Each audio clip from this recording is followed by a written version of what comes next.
Good afternoon, everyone. Eric here from Nomadic Fanatic. Hope you all are doing well.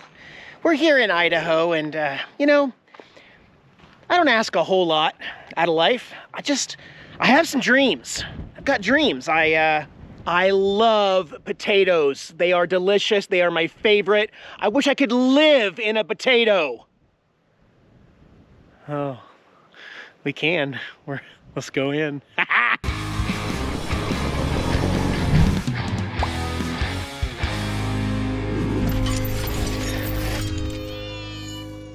Thanks for joining me on the channel, guys. I will be uploading this video with some connected internet right here in Idaho. Check out the video description below this video. Tater to eat, tater to live in. Yes!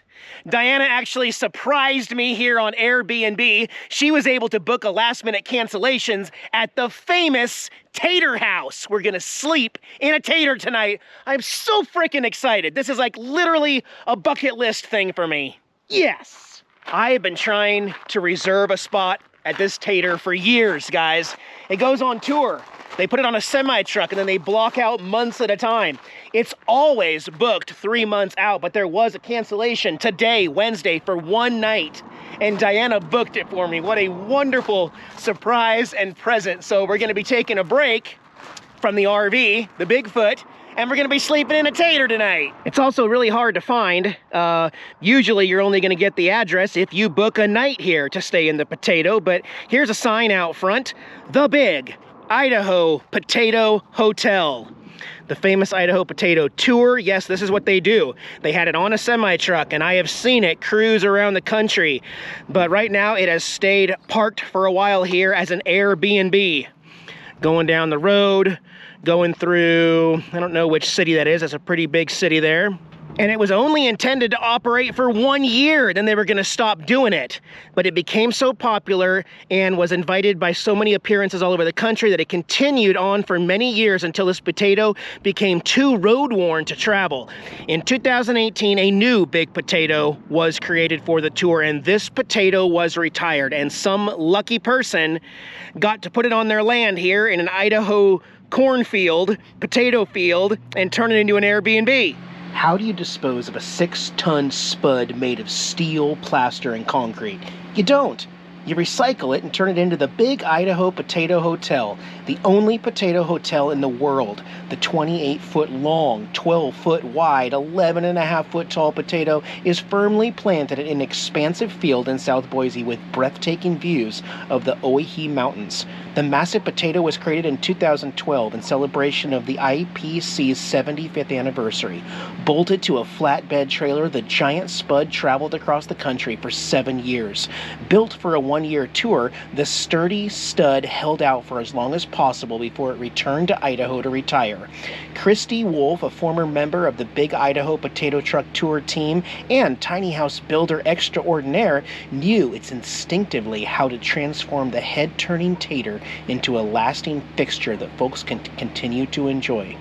The potato's walls are made of 10-inch thick green expanding foam for optimal heating and cooling experiences. An 8-inch by 60-inch underground pipe acts as a natural air conditioner and fan, pumping cool air into the potato even during hot summer months.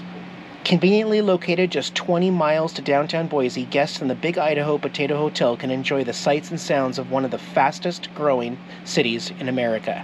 Want to see the inside with me, guys? Let's do it. Let's go get checked in. All right, hotel guests only beyond this point. Oh, yeah. It really does look like an actual potato. What a hilarious sight. Oh my gosh, let's get up close. Let's look at it. Yeah, it looks like a russet potato to me. I see a water spigot out front. Here is the main door. There is a keypad and a key available for guests. We have the key, so we can just turn the key and walk into the famous Idaho Potato Hotel. Look at the walls. It's almost like exactly what it would look like if you were using the spoon inside of a baked potato, and this is what you came up with. I love it. Look at that Mr. Potato Head.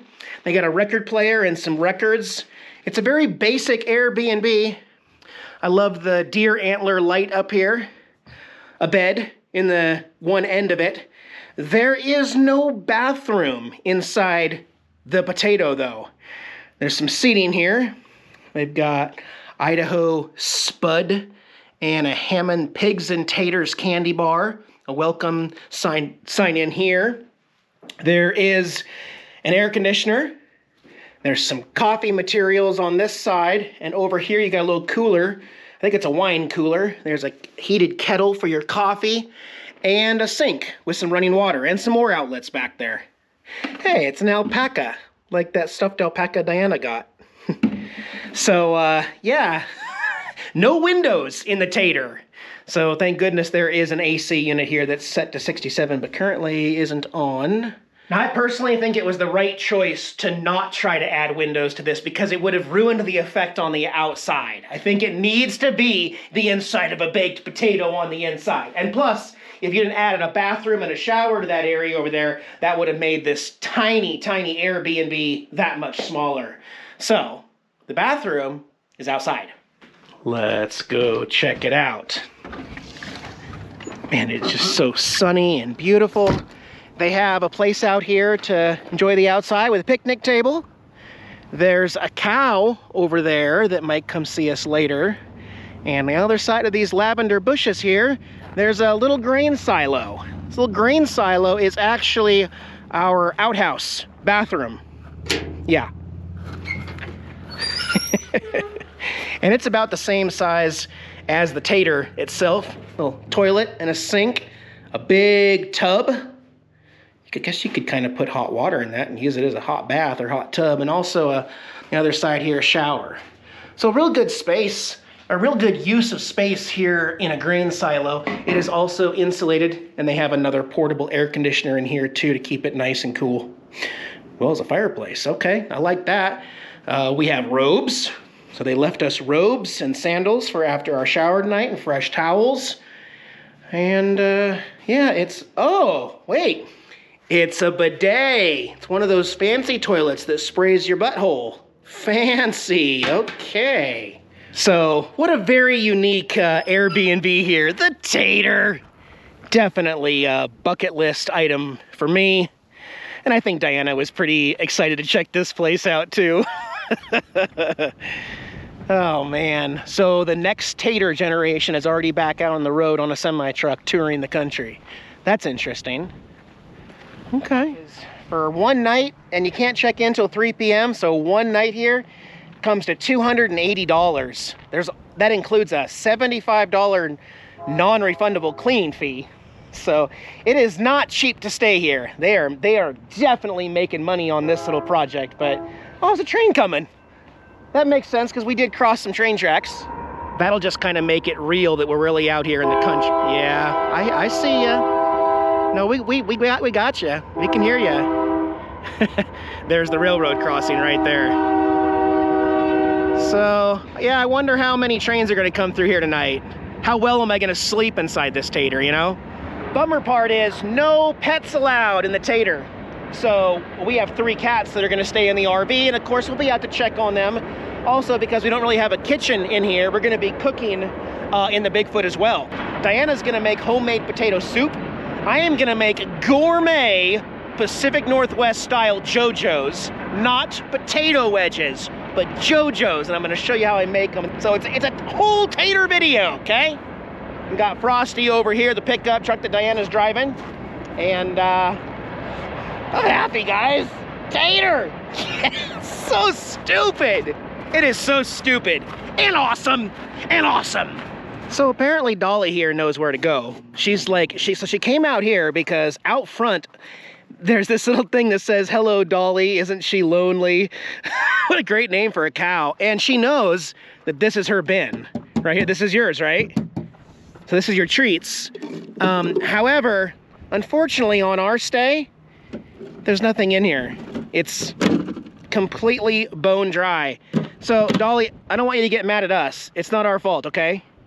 Yeah, I would have brought you something. It also says in our check-in that she does have a picky diet, so we're not allowed to feed her other things. She just gets her normal feed here. I'm sorry. I wanted to give you some of your good stuff, but yeah, we didn't get a chance. Dolly loves to sniff things like your jacket, hat, or even your stinky shoes. Let her smell a bit and then take the item away to watch her make a silly face. Want to smell my hat? You didn't like it? You didn't like my hat? She's drooling. You really didn't like my hat. Yeah, so, but she's a good cow. She'll keep us company tonight, right? Yeah? Or do the trains go all night? Or do they let up? Okay. So Diana's got the crock pot here going with the homemade potato soup, boiling up some potato pieces in there. I think she put carrots and onions in there too, but I can't wait. So she's gonna use the crock pot, and I'm gonna get started on Pacific Northwest Jojos. What's a Jojo? A lot of people would just say it's a seasoned potato wedge. You can go to Walmart anywhere in this country and order potato wedges. But Jojos are not just fried, seasoned wedges of potatoes. Jojos are a Pacific Northwest thing. If you go to Texas or Florida and point to potato wedges and say you want Jojos, they're not going to know what you mean. Jojos are a special recipe, and I'm going to make them right now inside the RV and show you how to do them. You've got to try them. They are fantastic. So to do this, I'm going to start with 5 russet potatoes that have been rinsed, and I'm going to turn them into wedges. Okay, 5 was way too much for an appetizer for 2 people. I'm just gonna go with 3. Yeah. Next, I'm gonna scramble up 4 eggs for an egg bath. All right, with my egg bath, we're gonna go straight into regular all-purpose flour, and we're gonna put those on a plate while I preheat some vegetable oil here on the stove. We are going to deep fry them for about 10 minutes. Hopefully right around 375 degrees. At the same time, I'm also going to preheat the oven because after they get deep fried, they are also going to bake in the oven at 350 degrees for about 10 minutes. All right, so I'll show you how we do this. Get them real good. It'd be better if I had 2 available hands and I wasn't holding a camera. That way I didn't get my hands, you know, wet from the flour and then going back in the egg mix. But get a good amount of flour on them. Don't be afraid to get too much on it. Yeah. Actually, I'm going to stop the camera and use 2 hands so I don't get too messy here. All right, just waiting for the oil to heat up, and this is what we're left with. You can see they're kind of like 3-dimensional with the flour, and that's really going to help in the end. We're going to deep fry these before I season them. Once they come out and they're wet out of the oil, we're going to place them on a pan, then I'll do the seasoning. And that'll be this Trader Joe's Everything But the Elote seasoning brand. It's a new one I'm going to try, but it's got a bunch of flavors. Also some minced onion and garlic and salt. But first, we got to deep fry these suckers. All right, check temperature, ready to go. I'm going to hand the camera off to Diana, and we're going to throw these in there. Oh yeah. I'm not going to put them all in the same batch. We'll do them 2 parts here. We'll let those go. About 10 minutes in there. It did lower the temperature of the oil as soon as I put those in, but it's back up to 300 something, so we're good now. And I did preheat the oven at 350, so we'll get these all put on a pan when they're done, season them up, pop them in the oven. And basically all we're doing is we're just browning them at this point. We're not cooking them. We just want them to be a little bit golden brown. So about 10 minutes at 375. I don't actually know the exact degree that this is at right now, but 5 more minutes. All right, here's how we know this batch is ready to transfer to the pan when they start floating. They are all floating. That means I can move them over and put the last little batch in here. There's a train going by in the background, but a little cheat I do is I put some seasoning on the pan first, so that one side that I put down will also have seasoning, and then I'll spray it on top of the rest. All right, they're all ready, seasoned, going in the oven for about 12 minutes at 350 degrees. All right, and when you're done, you should be left with some Jojos potato wedges that look like this. Amazing. I just got some ketchup with some salt on top. My goodness. Let's go eat some taters in the tater. Ridiculous! Don't throw it on the ground, Eric. Dang it. If you've ever made Jojos or tried real seasoned Jojos, let me know in the comments below. What do you think? They're not potato wedges. They might literally be potato wedges. Honey, you gotta try some of these. They're stupid. I already threw one on the ground. It was an accident. All right, Jojos for Diana. Oh my God. I slaved away. Honey. I can't wait to try your potato We can get soup married later. now, by the way. Yeah, we could, yeah.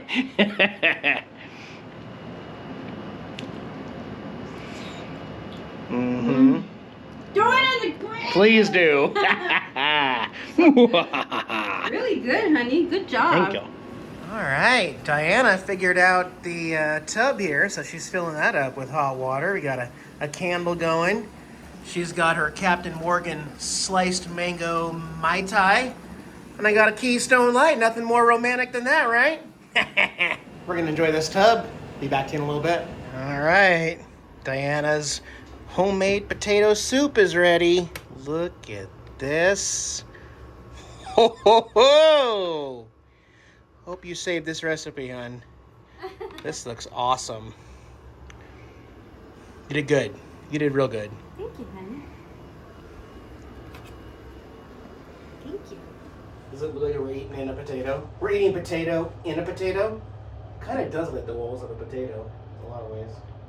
It does, actually. So you put carrots in here too? Yes. I Just see carrots. them. I see them.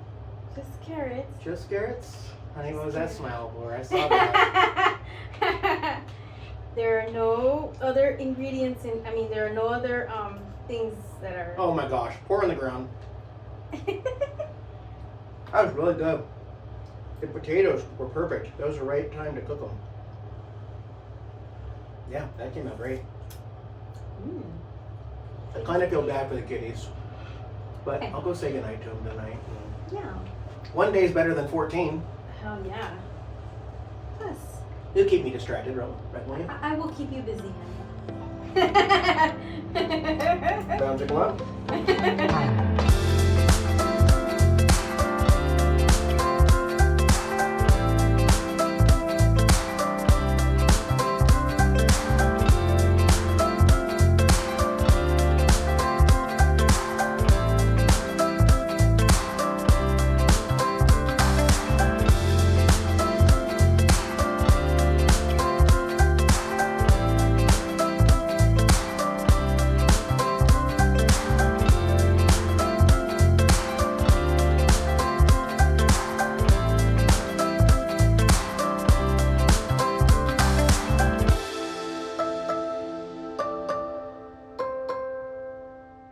Well, good morning, everyone.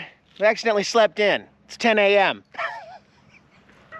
we gotta hurry up and get out of here. I think we're supposed to be out of here by 11. I slept like a baby in there. It's like a little time capsule of good sleep, quiet, no light because there's no freaking windows, and we didn't set an alarm. That was nice. That was fun. I had an awesome time staying here at the Tater Hotel, and I'm sure Diane and I will probably continue to choose these. Just a little break from the road, a break from RV life. You know, I mean, if you got to stop at an RV park and get water and dump the tanks and all that, you know, might as well stay in something very, very unique. And this was awesome. This is a fun little trip. Just feel bad that we never got any snacks or food to feed Dolly over there, wherever she's at. Sorry, Dolly. All right, guys, be well. One more video from Idaho coming, and then we're going to continue moving on. We will see you in the next one. Bye-bye.